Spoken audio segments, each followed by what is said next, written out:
Today, we'll be analyzing various traits of a striker so that you can play better as a centre forward, score easy goals, and create more chances for your teammates. This video will prove to be fruitful for anyone who either plays as a CF or frequently finds himself in that position.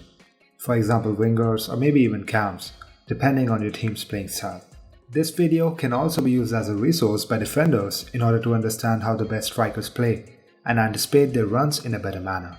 This vid is a part of the playlist How to Become a Smart Footballer and perhaps the most in-depth video so far in it. The players that we are going to analyze today are mainly Ronaldo, Lewandowski and Luis Suarez. Apart from these three, some examples from other great strikers are also included, like Aubameyang's ability to make perfect diagonal runs, Benzema's habit of dropping deep in order to help in build-up play, and even Giroud's target man style. The primary motive is to give you a comprehensive idea of the options that are available to you as a striker, so that hopefully you would always be comfortable when you find yourself playing in this position. I have gone through a total of 880 goals, 450 from Cristiano, 200 from Lewandowski, 180 from Suarez, and 50 goals from Aubameyang to do just that. Also, I have tried to break down the off-the-ball movements and runs made by these strikers in order to present them to everyone who wants to get better. After understanding these concepts, it would be up to you to choose your own playing style and work on your skills. This channel is about to reach 300 subs and I'm really grateful to each and every one of you. So now, let's dive right into the vid. The first and arguably the most important skill for a forward is their movement. If you can't get in the right position at the right time, your teammates will find it really difficult to set you up for scoring a goal. And let's face it, a vast majority of your goals will come from inside the 6-yard box. Just look at these numbers from CR7, Lewandowski and Suarez. This image shows how important it is to work on your movement, especially inside the box. Whether it's a late run behind the defender, a feint towards the far post, or the good old diagonal run. Here are a couple of examples of anticipating the next play and quickly reacting to it. You can see that Ronaldo prefers to stay on the blind side of the defenders even during the general build-up play. This means that while Ronaldo needs to be aware of only his teammates, the centre-back needs to focus both on the ball and his man at the same time. This puts the defender in a tricky spot and top strikers make sure that this remains the same for the course of the whole match. As soon as Benzema receives the ball, Ronaldo starts his run towards the far post, again behind the defender's back. This creates an opportunity for an easy tap-in. In this clip, the same kind of anticipation is shown by Lewandowski. He is the first one to react to the pass, and note how he remains onside by staying behind the ball, always ready to receive the pass, whether it's played immediately or not. Inevitably, he scores at the near post. Another example of good movement can be seen here. Notice that the defenders are pretty well positioned to prevent a pass to the far post.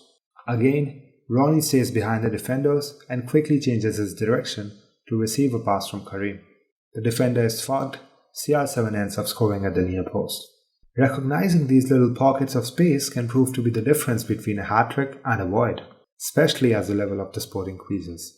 Another very fundamental concept is that of diagonal runs. These are the runs into space that are meant to stretch the opposition defense. This can be used for creating an opportunity for a through ball, either for yourself or one of your teammates. Many of Auba's goals show this exact concept. It's his clever diagonal run here that helps him get into a great position for a shot on goal. Just knowing when to make the diagonal run proved to be the difference here.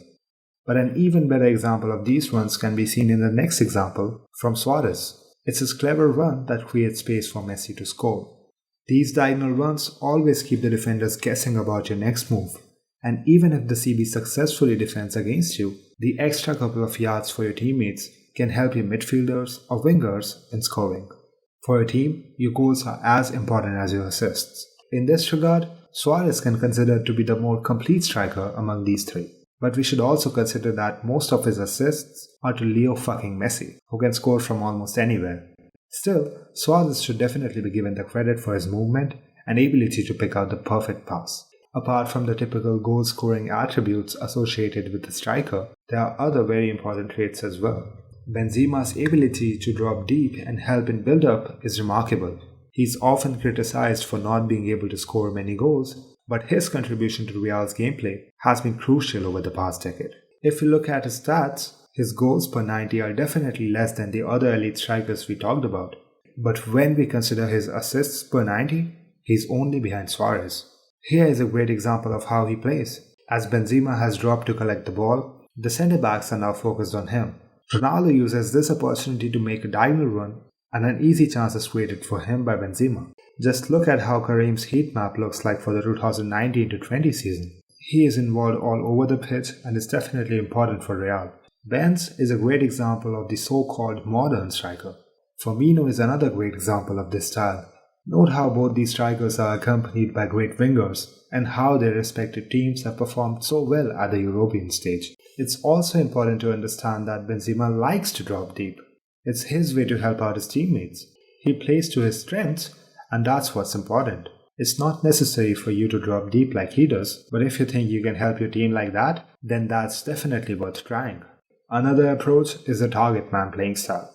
Players who perform this role are generally strong and tall so that they can hold defenders off easily. They are always willing to head long balls played to them into the path of teammates arriving from midfield. This draws defenders to them, creating space behind them, and now they can run into this newly created space. You can see how Giroud holds off the defender and heads the ball into Pedro's path. This is just one example of what can be done as a target man. Assists, goals, you can have it all if you do this right. But at the highest level, you can't rely on brute strength alone. Giroud's footballing intellect and technical ability often goes unappreciated. He averages 0.4 goals per game for France, a strike rate that is just a wee bit behind that of Henry, who's regarded as a legend. This is almost everything that you need to know for being a good striker from a tactical point of view.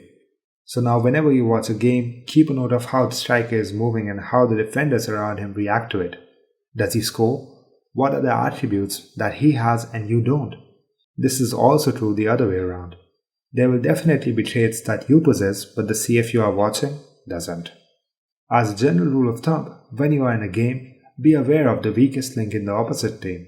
If you have a strong physique, look for the weakest defender. Otherwise, pick the slowest one. I'd also like to recommend you resources for further study that I found around the web during my own research for this video. All the links are given in description. If you learned anything new, do consider subscribing, man,